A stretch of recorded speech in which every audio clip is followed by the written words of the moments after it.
पहले भी मुझे कोई गाली दे या कोई मेरी आरती उतारे, पहले भी मुझे फर्क नहीं पड़ता था, पर मैंने और इस बात को पक्का कर लिया सियाराम बाबा जी से कि जीवन में भगवान के आश्रित उन्हें कोई 1 लाख रुपए दे देना तो वो सारा वापस कर देते हैं, सिर्फ 10 रुपए ले लेते हैं, क्योंकि उससे उनके परिक्रमा वासियों की वो भंडार इत्यादि जो सेवा करते हैं। 1 भी रुपए का लोभ नहीं, शरीर में कोई कपड़ा नहीं, एक लंगोटी के आश्रित, एक लंगोटी है और भगवान के आश्रित दिन भर वो रामचरितमानस पढ़ते हैं। उन्हें तो पूरी याद हो गई होगी, फिर भी पढ़ते हैं, और आपको एक चौपाई याद नहीं है, फिर भी आप नहीं पढ़ते। क्यों नहीं सीखते सियाराम बाबा से? वो दिन भर पढ़ते रहते हैं इस उम्र में, और आजकल के छोरा छोरी इस उम्र में भी नहीं पढ़ते। आप भी पढ़ा करो, सीखा करो। संतों का देश है ये, नर्मदा मां का तट है ये, भगवान शिव की नगरी है ये। भगवान शिव दक्ष के यज्ञ में माता सती गई जलकर भस्म हुई, पार्वती बनी और शिव पार्वती का विवाह हुआ। भगवान मनु जी के 2 बेटे हैं, प्रियव्रत उत्तानपाद। उत्तानपाद की पत्नी का नाम है सुनीति और सुरुचि। सुनीति का नाम है, सुनीति के पुत्र हुए ध्रुव और सुरुचि के पुत्र हुए उत्तम। ध्रुव की आयु बहुत छोटी सी थी और छोटी सी उम्र में ध्रुव जी ने भगवान का चिंतन किया। एक बार ध्रुव जी अपने पिता की गोद में बैठने गए, और जब पिता की गोद में बैठने लगे तो बगल में खड़ी सौतेली मां ने हाथ पकड़कर नीचे गिरा दिया। हाथ पकड़कर नीचे गिराया कि तू इस गोद में बैठने का अधिकारी नहीं है। अच्छा बताओ, इससे आप लोगों ने क्या सीखा? ध्रुव जी की मां सौतेली मां ने उन्हें नीचे गिरा दिया और कह दिया कि तू इस गोद में बैठने का अधिकारी नहीं है। क्या मतलब हुआ इस बात का? बेटा एक बात बताएं आपको, जितने मेरे नौजवान दोस्त यहां बैठे होंगे, जितने पुरुष यहां बैठे हैं, वो ध्यान से सुनेंगे, और जितनी मेरी मां समझदार माएं बैठी हैं वो ध्यान से सुनेंगे।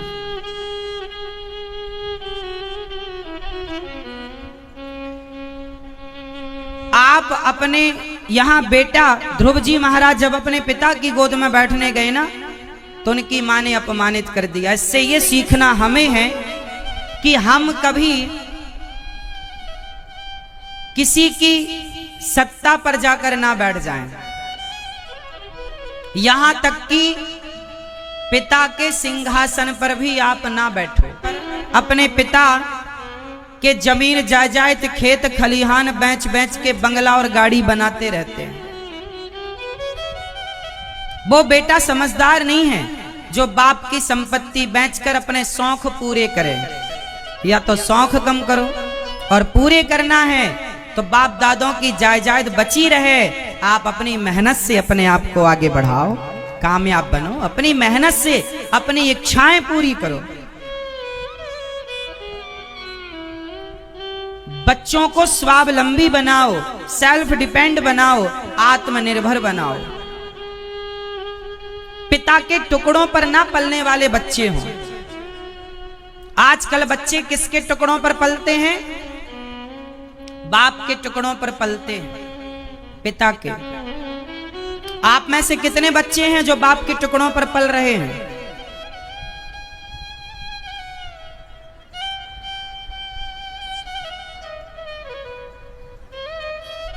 बहुत होंगे इनमें। क्यों जी, आप पिता के टुकड़ों पर पलने वाले हो कि अपना खुद तैयार किए हो अपना कार्य, कि बाप की संपत्ति पर ही पल रहे हो? बाप की अभी इतनी उम्र में भी कोशिश अच्छा है, करो, कोशिश तो हमेशा करनी चाहिए। परंतु पिता की संपत्ति को बढ़ाना चाहिए, बिगाड़ना नहीं चाहिए। जो बनी है उसे बढ़ाओ, बिगाड़ो ना। समझदार वो नहीं है जो बिगाड़े। आजकल के बच्चों को आपने देखा होगा, बाप का एक खेत बेच दिया, गाड़ी खरीद ले आया, दूसरा खेत बेचा, घर बना लिया। ये दो कौड़ी के बच्चे हैं, ये अपने जीवन में कुछ ना कर पाएंगे, केवल बाप दादों की जायदाद बेच बेच के अपना केवल शौक पूरा करेंगे। बड़ी गाड़ी में घूम रहे हैं, नालायक है एक नंबर का। इस बेटे को लायक नहीं कह सकते आप। लायक बेटा बनाएगा, बिगाड़ेगा नहीं। शौक कम रखो, इच्छाएं कम रखो, कंट्रोल करो अपनी इच्छाओं को। जरूरत ही नहीं है बड़ी गाड़ी की, जरूरत है तो खरीदो। 5 लाख की गाड़ी में गुजारा हो जाए तो 10 लाख की गाड़ी क्यों खरीदना? और 10 लाख की गाड़ी में गुजार, तुम्हें जाना कहां है? रिश्तेदारों के घर जाना है? कौन सा तुम्हें लंदन जाना है गाड़ी से? तो 5-7 लाख 8 लाख की गाड़ी ठीक है, लेकिन तुम्हें दिखाना है जमाने को कि मेरे पास 50 लाख की गाड़ी है। दिखाओ, इस दिखावे में तुम बर्बाद हो गए। आजकल का नौजवान किस में बर्बाद हो रहा है? दिखावे में। हाँ या ना? ये बात सही है या गलत है? जोर से। क्या दिखावे की जरूरत है? अरे भाई साहब, आप अपनी जरूरतें पूरी कर लो। गाड़ी का मतलब होता है कि आपकी यात्रा सुविधाजनक हो, ठीक है? आपको 10 किलोमीटर 50 किलोमीटर ही जाना है। अब इस्लामाबाद वालों को इंदौर जाना पड़ता होगा ज्यादा से ज्यादा, और कहां जाते होंगे आप लोग? और कहां जाते हो आप लोग भाई? बस। तो इंदौर यहां से कितना किलोमीटर है? 70 किलोमीटर है, 80 किलोमीटर है, बस। इतने में तो गाड़ी है। इसमें 10 लाख 50 लाख की गाड़ी खर्च करने की क्या जरूरत है? यदि आपको हजारों किलोमीटर की यात्राएं हमेशा करनी हो तो आप खरीदो, बिल्कुल खरीदो। पैसे को बचाओ, सदुपयोग करो। 500 रुपए की साड़ी से गुजारा हो सकता है तो 2000 की साड़ी की जरूरत नहीं है। जो पैसा व्यर्थ में गवाती हो मेरी मां, बचाओ। थोड़ा थोड़ा धन बचाकर व्यक्ति धनवान होता है, और थोड़ा थोड़ा खर्च करके व्यक्ति हमेशा के लिए बर्बाद हो जाता है। जितनी जरूरत, हमारे बड़े बुजुर्ग कह गए हैं, जितना चादर हो उतना अपनी हैसियत से ज्यादा पाँव न पसारो। इच्छाओं का कोई अंत नहीं है, जरूरतों का कोई अंत नहीं है। इसलिए कंट्रोल उचित। 2 पैसे बचेंगे तो भविष्य में काम आएंगे। बच्चों को पढ़ाओ, लिखाओ, योग्य बनाओ, बच्चों को कामयाब बनाओ, संस्कारी बनाओ। और यदि आपके पास जायदाद संपत्ति बहुत है और बेटा नालायक है तो भी उस जायदाद संपत्ति का कोई मतलब नहीं।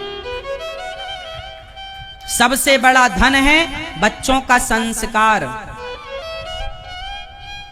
कोई ये ना पूछेगा कि तुम्हारे पास जमीन जायदाद कितनी है, लोग ये पूछेंगे तुम्हारा बेटा कहाँ है, कैसा है, क्या करता है, स्वरूप स्वभाव कैसा है उसका, संस्कार कितने बढ़िया दिए हैं आपने। इसलिए समझ जाओ, समझ जाओ, समझ जाओ। ध्रुव जी महाराज मां के पास रोते गए, मां अपमानित कर दिया। मां सुनीति ने कहा बेटा जा तप कर। ध्रुव जी महाराज छोटी सी उम्र में तपस्या करने निकल गए। अच्छा, भगवान का भजन कब करना चाहिए, बुढ़ापा या जवानी? बताओ मेरी मां, भगवान के भजन की शुरुआत कब करनी चाहिए? बुढ़ापे में करनी चाहिए क्या? हाँ, भजन करो मस्त जवानी में।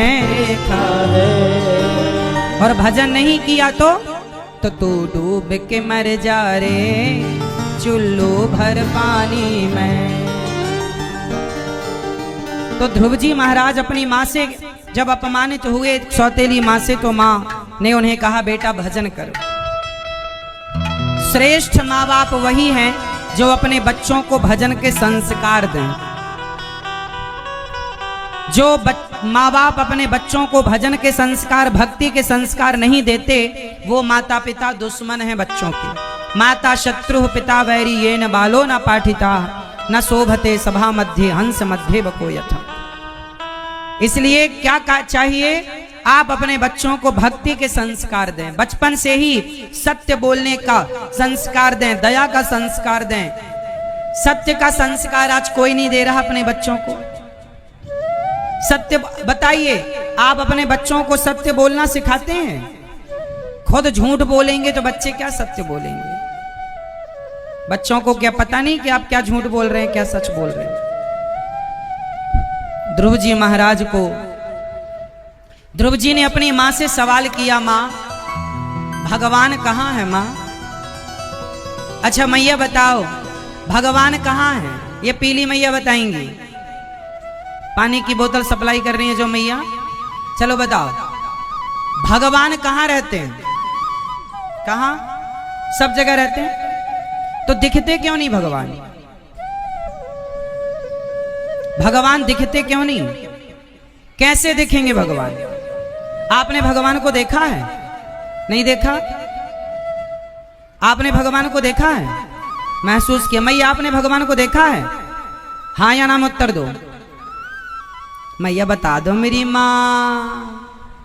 हाँ। आपने भगवान को देखा है? हाँ या ना? मैया आपने भगवान को देखा है? हाँ या नाम उत्तर दो जोर से। मैया आपने, ये पीली मैया कह रही हमने भगवान को नहीं देखा। आप लोगों ने भगवान को देखा है? हाँ, ये सब पहले दिन की कथा में आए थे। ये मैया नहीं आई थी, आप पहले दिन की कथा में नहीं आई थी मैया, नहीं आई थी ना, लेट आई थी। देखो हम अपने श्रोताओं के अपने प्रश्नों से समझ लेते हैं कौन लेट आता, कौन आता, कौन नहीं आता। आज से 5 साल बाद भी आप हमें मिलोगे ना, तो हम आप लोगों को पहचान लेंगे कि आप हमारे श्रोता हैं या नहीं। हमारे प्रश्नों का उत्तर हमारे ही श्रोता दे सकते हैं और कोई नहीं दे सकता।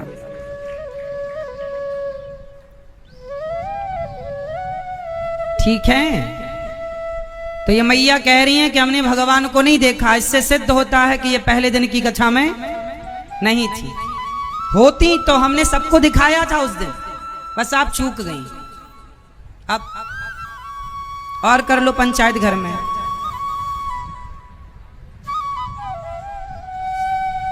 चलो, भगवान हैं तो दिखते क्यों नहीं? ये सवाल कोई आपसे करे तो क्या उत्तर है? भगवान क्यों नहीं दिखते? अच्छा, भगवान नहीं दिखते, इससे क्या ये सिद्ध होता है कि भगवान नहीं है? बोलो, भगवान हैं तो दिखाई क्यों नहीं पड़ते? अब आप कहेंगे कि महाराज जी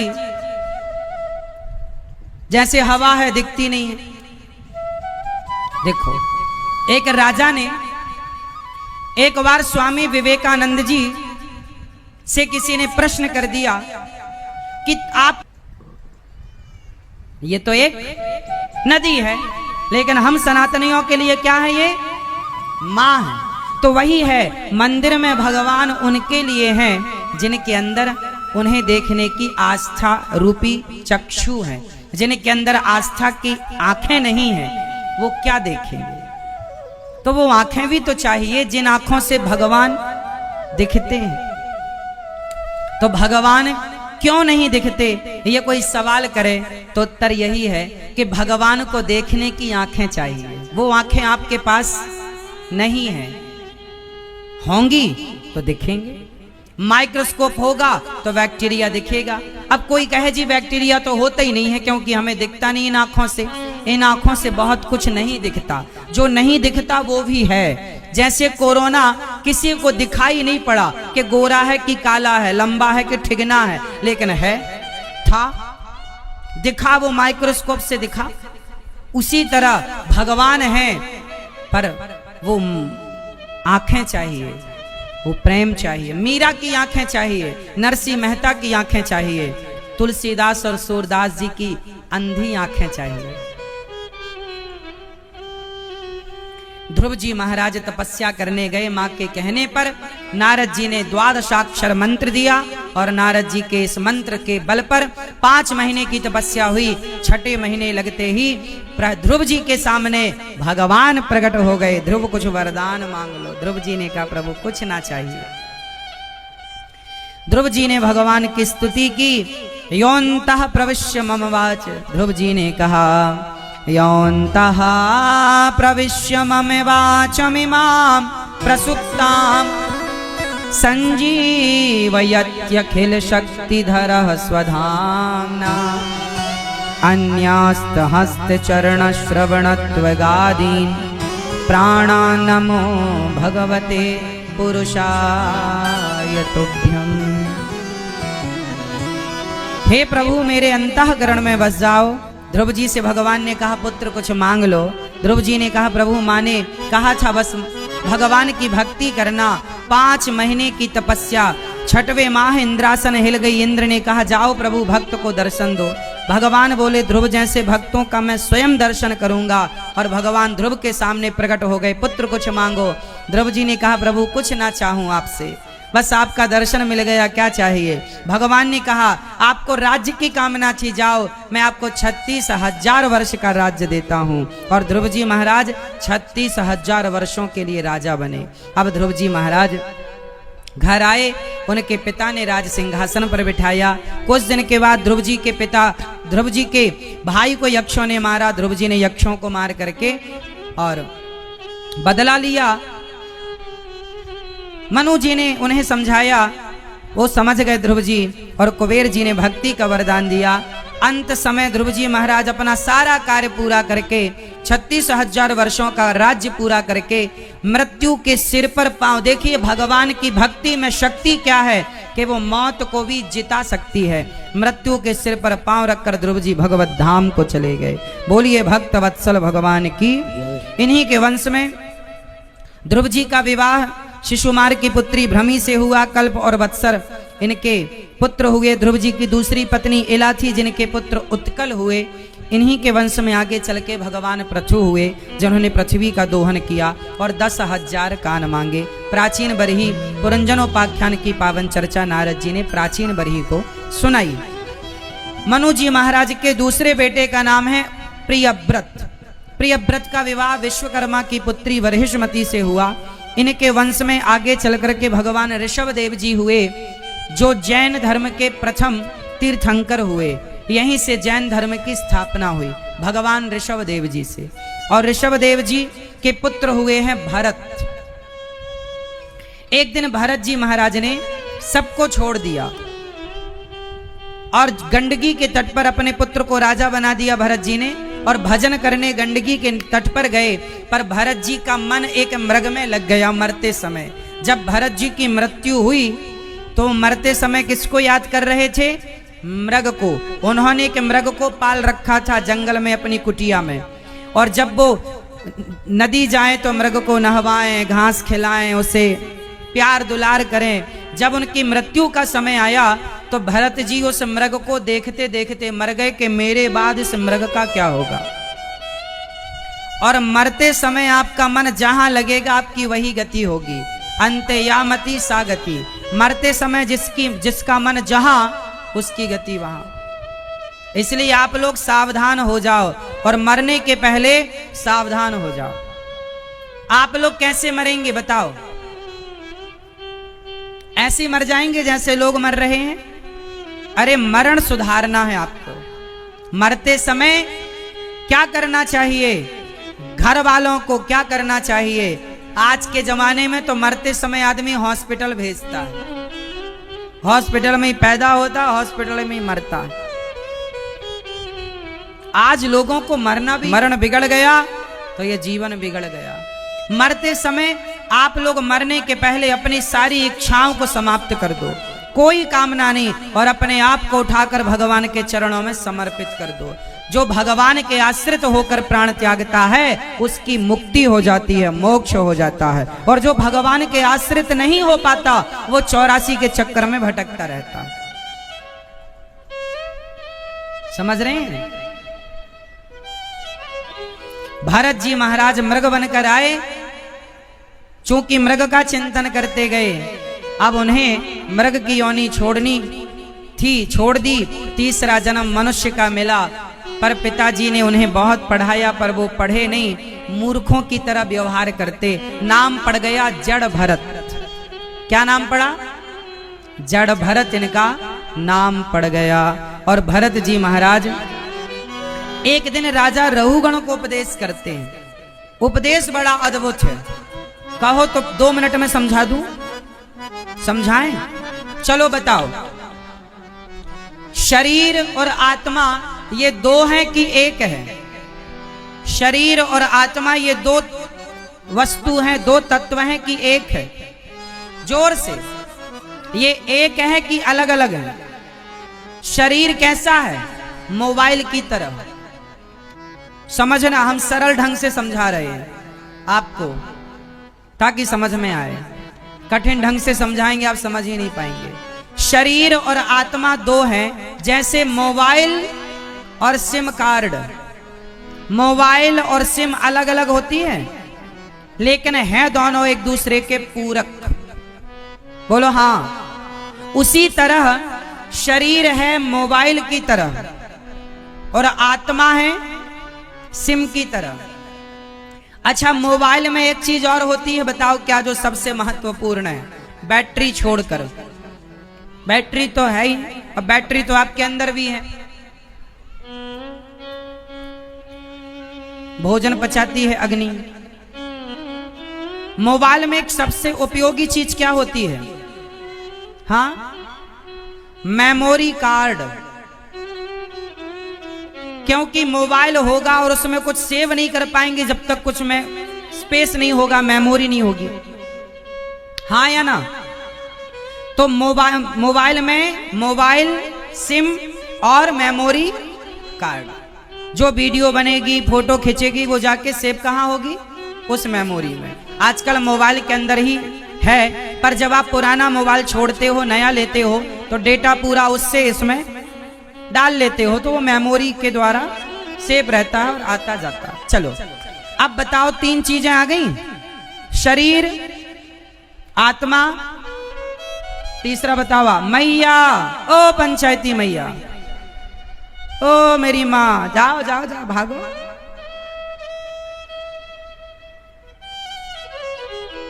बताओ, शरीर क्या है?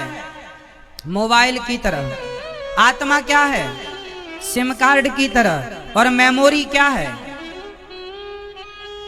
जोर से। मेमोरी है आपका मन। मेमोरी है आपका मन। तो अब ध्यान से सुनो, मोबाइल बदल गया।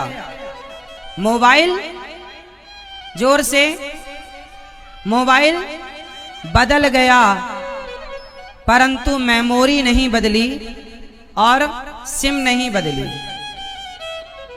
तो शरीर बदल गया, पर आपकी आत्मा और आपका मन नहीं बदला। इसलिए कबीर जी कहते, माया मरी ना मन मरा, मर मर गया शरीर, आशा तृष्णा ना मरी, कह गए दास कबीर। जब आदमी मरता है तो शरीर चिता पर जल जाता है। सूक्ष्म शरीर, मन का मतलब होता है सूक्ष्म शरीर।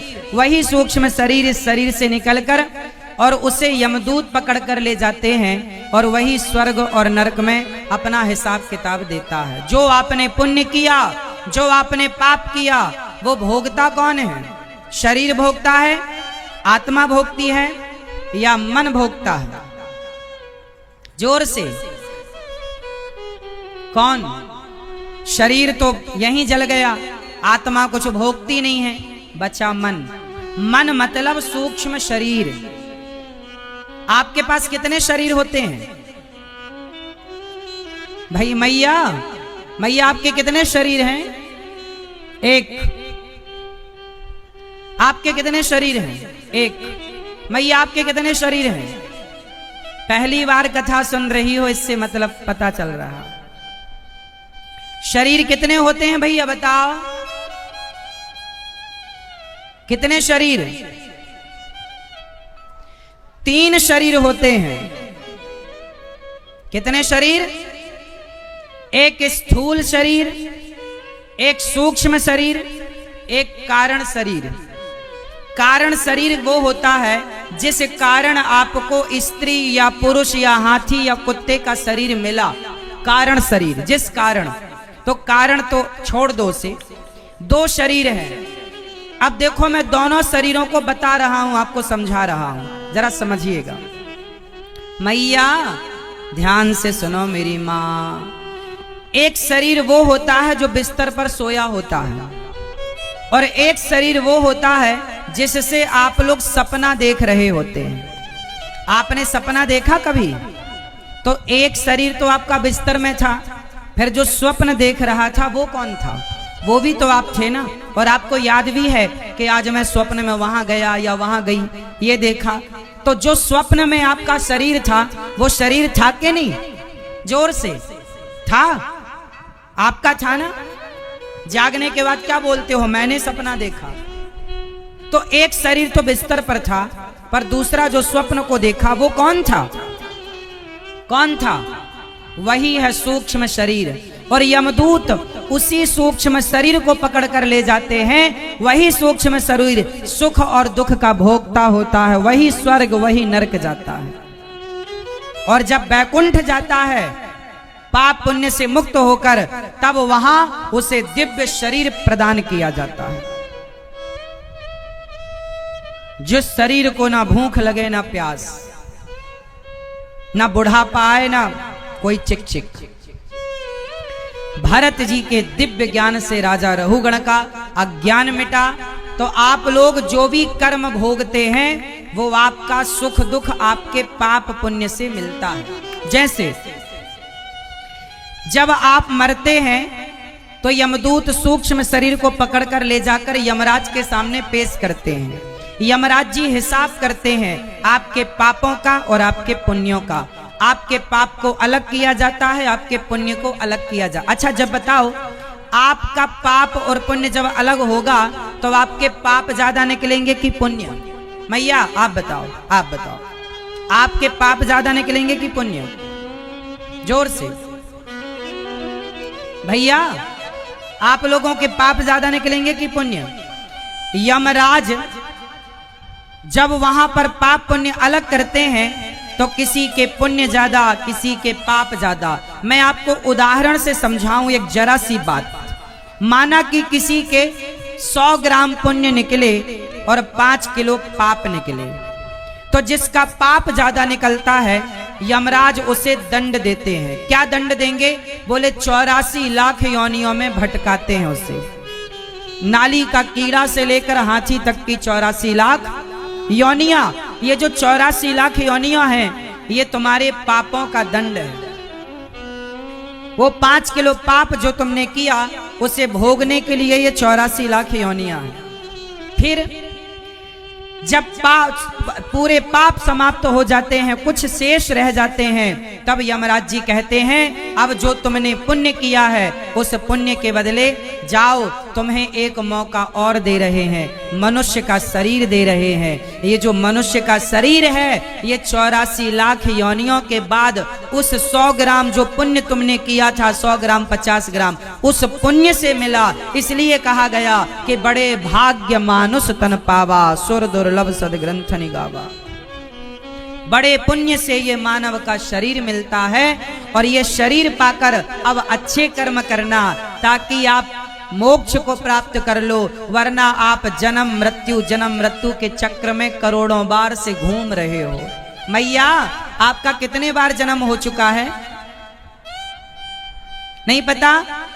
करोड़ों बार आप किसी की मां बन चुकी हो, करोड़ों बार आप किसी के पिता बन चुकी हो। आप पुरुष भी कई बार बन चुकी हो, स्त्री भी कई बार, कुत्ता बिल्ली हाथी चमगादड़ सब बन चुकी हो, तब जाके सनावद में यहां बैठी हो। 84 लाख चक्कर पार कर लिया आप लोगों ने, तब जाकर के ये मनुष्य का शरीर मिला।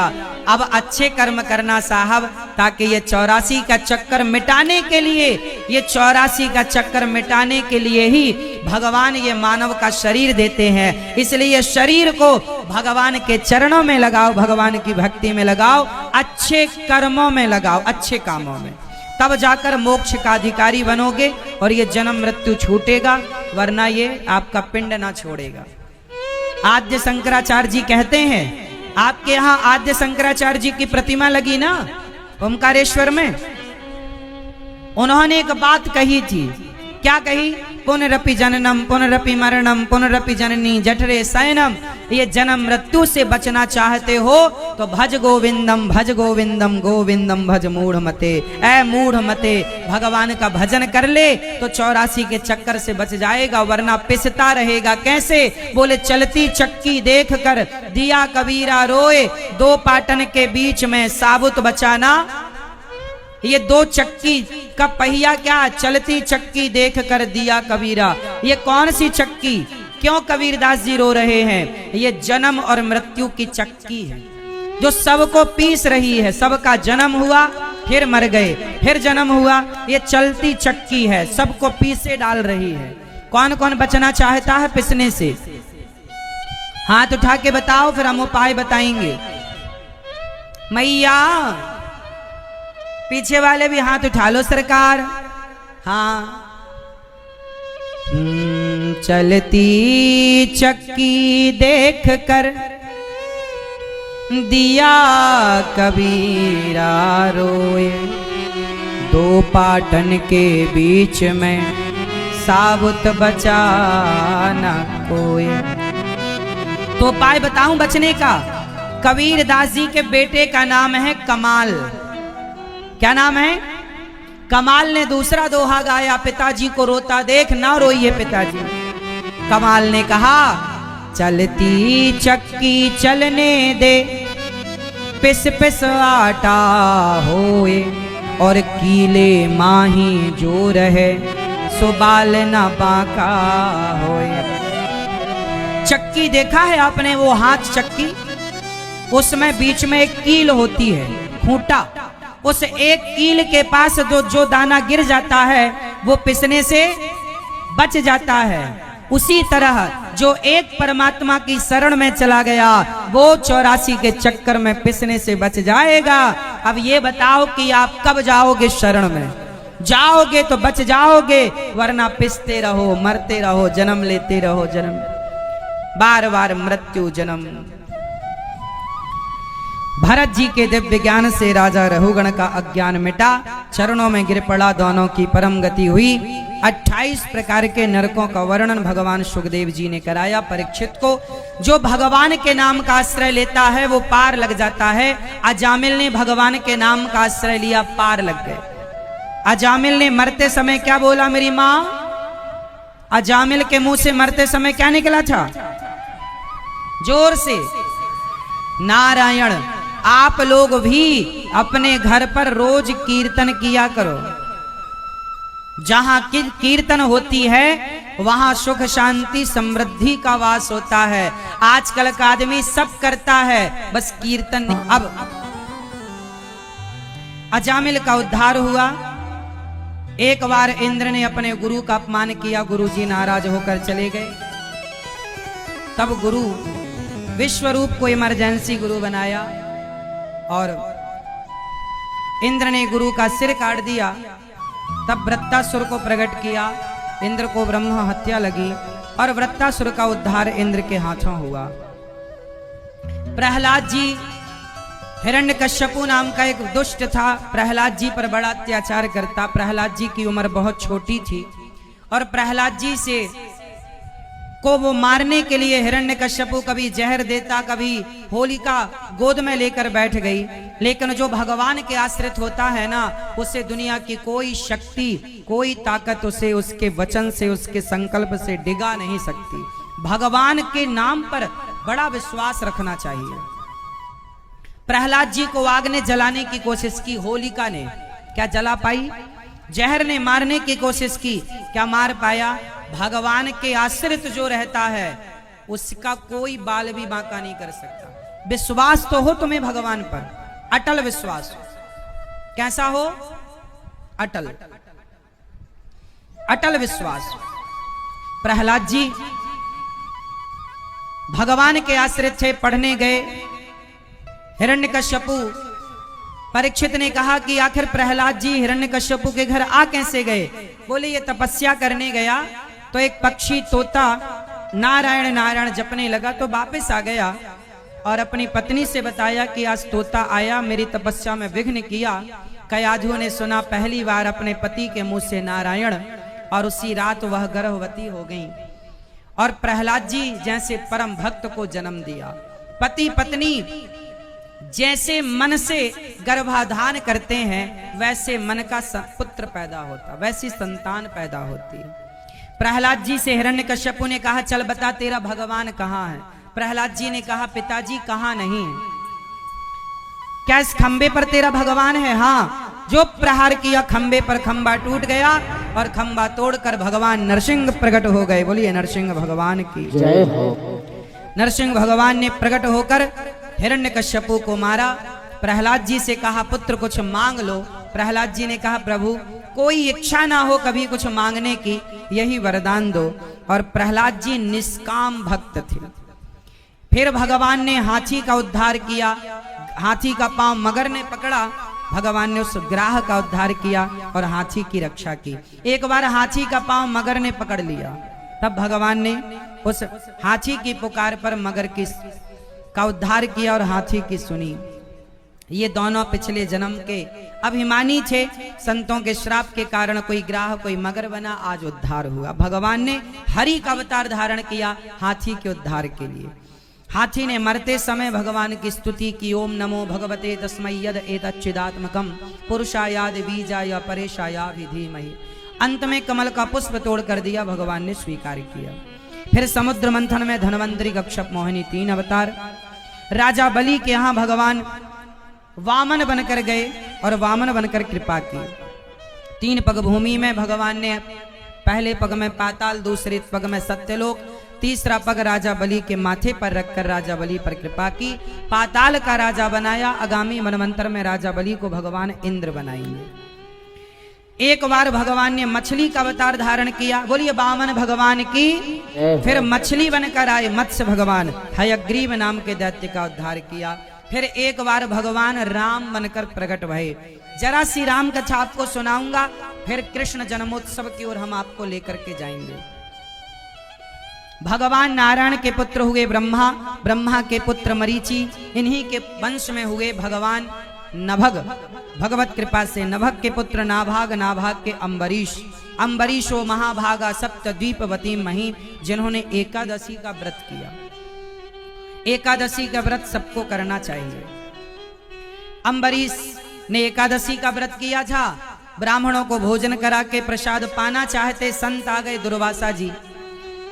तो संतों को वो भोजन कराने बोले तो वो बोले मैं नहा कर आता हूँ। उन्हें दुर्वासा जी को जरा लेट हो गया और उस दिन तिथि की हानि थी। द्वादशी के बाद सीधा त्रयोदशी आने वाली थी और एकादशी का नियम है कि द्वादशी को ही पारण हो जाना चाहिए, त्रयोदशी लगने के पहले। तो अम्बरीश जी ने चरणामृत पी लिया तो दुर्वासा जी को गुस्सा आ गई। जटा पटकी, कृत्या प्रकट हुई। भगवान के सुदर्शन ने जलाकर भस्म किया और भगवान का सुदर्शन दुर्वासा जी के पीछे लगा। त्रैलोक में कोई ना बचाया। जब भगवान के पास पहुंचे, भगवान श्रीमन नारायण से कहा हे प्रभु आपका सुदर्शन मुझे मारे जा रहा है। भगवान ने कहा दुर्वासा जी आपने मेरा कुछ बिगाड़ा होता तो मैं आपको क्षमा कर देता, पर आपने मेरे भक्त का बिगाड़ा है, इसलिए मैं नहीं, मेरा भक्त क्षमा करेगा तो आपको क्षमा मिलेगी, वरना आपको क्षमा नहीं मिलेगी। भगवान कहते हैं मैं भक्तों के अधीन हूं, अहम भक्त पराधीना यस्वतंत्र वध्वज। भगवान किसके अधीन होते हैं? भक्त के। इसके बाद इन्हीं के वंश में राजा सगर, सगर के पुत्र असमंजस, अंशुमान, दिलीप, भगीरथ। फिर अम्बरीश जी ने प्रार्थना की और दुर्वासा जी का अभिमान टूटा। भगीरथ जिन्होंने गंगा को प्रकट किया। बोलिए गंगा मैया की। इन्हीं के वंश में खटवांग, फिर दीर्घबाहु, फिर रघु, फिर अज, फिर दशरथ जी हुए। दशरथ जी के कितने पुत्र हुए? कौन कौन मैया बताओ?